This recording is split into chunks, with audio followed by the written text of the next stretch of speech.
पार्वती के चक्कर में बनी बनाई बात बिगाड़ दी तूने फिर से। तुमने जो आज हम सबके साथ किया है, तुम्हें क्या लगता है सिन्हा साहब हमें छोड़ेंगे? पता नहीं क्या करेंगे वो हमारे साथ अब। आपने तो सिखाया ना कि आंखों के सामने कुछ भी गलत हो रहा हो तो उसे बर्दाश्त नहीं करना चाहिए, हमेशा सच के साथ खड़े होना चाहिए। बस हमने भी वही किया माँ। एक गलत को ठीक करने के लिए अपने साथ ही गलत कर दिया देव तुमने फिर से। अरे बचाना था उस पार्वती को तो बचा लेते, लेकिन शादी करने की क्या जरूरत थी उसके साथ? माँ उस वक्त ना हमें कुछ समझ में नहीं आ रहा था। एक तो वो आदमी पारो के बारे में ऐसी बकवास कर रहा था, हमें बहुत गुस्सा आ रहा था माँ।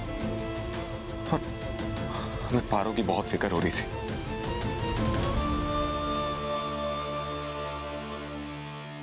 तुम्हें उसकी इतनी फिक्र क्यों हो रही थी? क्योंकि हमें पारो। क्या पारो? बोल, क्या पारो? पारो बोलो। माँ शायद भगवान को यही मंजूर था।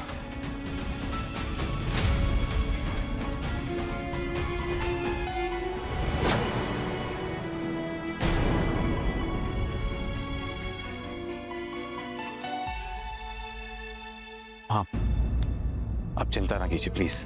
हम अपने परिवार के किसी भी सदस्य पे एक आंच नहीं आने देंगे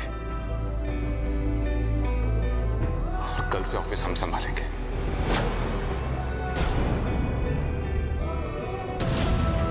आप बिजनेस के पेपर रेडी करवाइए और पूरा बिजनेस हमारे नाम पर ट्रांसफर कर दीजिए।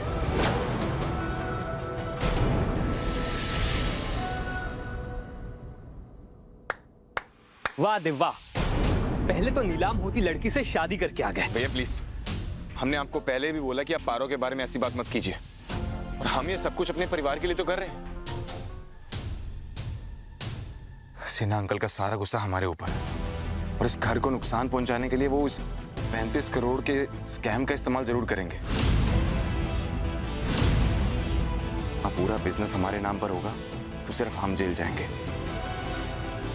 आप में से किसी को कुछ नहीं होगा। कोई जरूरत नहीं है, विक्रम भी जेल जा सकता है ना। सारा बिजनेस इसके नाम कर दो फिर।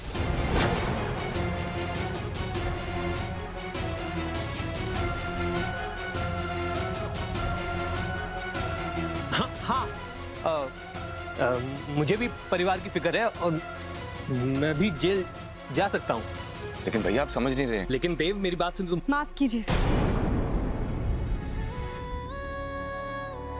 आपको चोट लगी थी ना?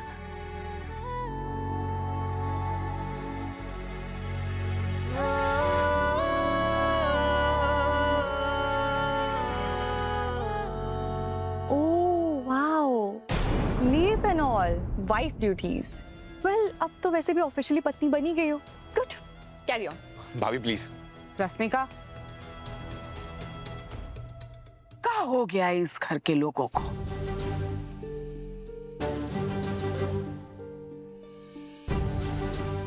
अम्बा, पिछले कुछ दिनों में इस घर में बहुत कुछ हुआ है और हम नहीं जानते कि तुमने गौर किया या नहीं किया, लेकिन हमने गौर किया है।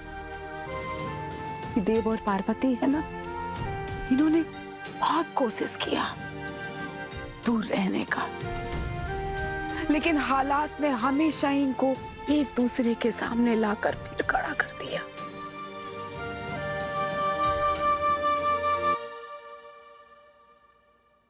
जाने दो काहे? क्योंकि ये कोई इत्तेफाक नहीं है। एक या दो बार ऐसा नहीं हुआ, हर बार ऐसा हुआ, क्योंकि इसमें माता रानी का एक संकेत छुपा है। ये दोनों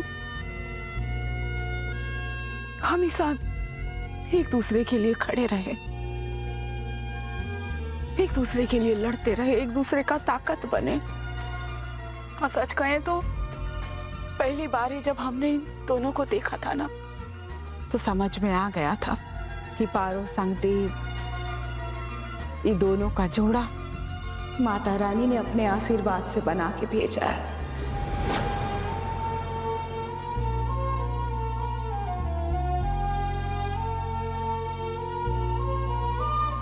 अम्मा, हमारी सलाह है तुमको कि जितना जल्दी हो सके ये रिश्ते को मान दो, इसको स्वीकार करो। जितना जल्दी ये कर पाओगी ना, उतना जल्दी ये घर की सुख शांति वापिस लौट पाएगी। एक तो बात और है अब्बा, हम जब ये घर में आए थे ना तो मेहमान बनकर आए थे। ये तो तुम्हारा बड़ापन था जो तुम हमको इतना मानती। अरे पगली, ये घर तुम्हारा है, ये परिवार और हमेशा तुम्हारा ही रहेगा। और हम जो तुमसे ये बीमारी का नाटक किए उनके लिए अम्बा रानी हमको माफ कर देना। नहीं दीदी, ऐसा मत करिए।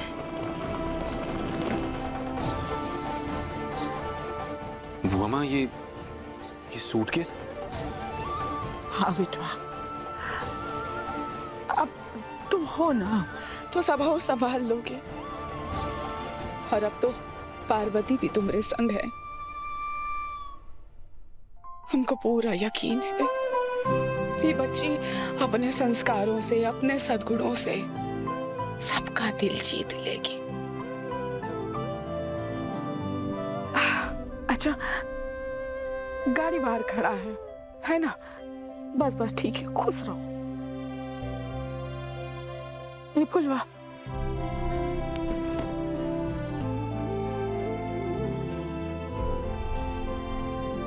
बस बस सो बैठती रहो।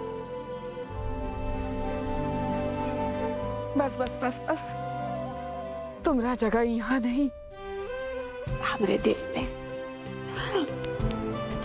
सदा खुश रहो।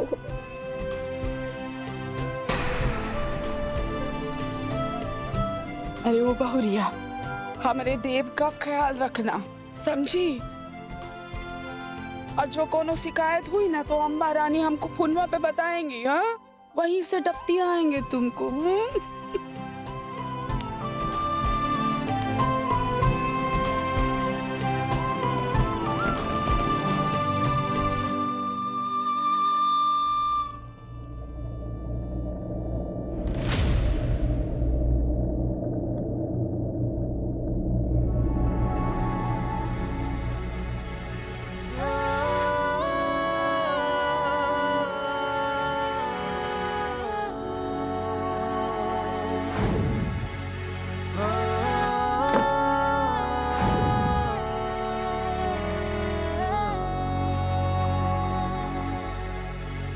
आज तक बिना किसी अधिकार के इस कमरे में रह रहे थे, बिना किसी झिझक के इस कमरे में आते जाते थे। फिर आज हमारी मांग में देव बाबू के नाम का सिंदूर है, यहाँ रहने का अधिकार है, फिर ये झिझक क्यों?